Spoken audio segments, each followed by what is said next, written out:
गुन्हा सुरू झालाय. म्हणजे जो पुणे मुंबईमध्ये होत होता तर नाशिकपर्यंत त्याचं लोन येऊन पोहोचलंय. नाशिकच्या जय भवानी रोड परिसरामध्ये परप्रांतीय आणि मराठी वाद उकळून आलाय. गाडीला धक्का लागल्याच्या क्षुल्लक कारणावरून वाद झाला. त्यामध्ये मनसैनिकांनी या परप्रांतीय इसमाला चोप दिला, धडा शिकवला. नाशिकच्या उपनगर पोलिसात दोन्ही बाजूंनी तक्रार झाली. आता हे लोन नाशिक पर्यंत आलंय वादाचं. मला असं वाटतं की आपण थोडंसं जे आहे शांतपणे, आता धक्का लागला तर पोलीस आहेत, त्याच्यावर कारवाई करतील.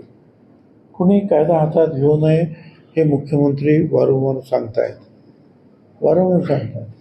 पण आपण काय होतं की एखाद्या समाजाचा एक मनुष्य असेल आणि दुसऱ्या समाजाचा मनुष्य, लढाई सुरू झाली तर आपण एकदम समाजाचं नाव घेऊन मोकळं होतो. खरं म्हणजे ते वैयक्तिक तील बाचाबाची असते.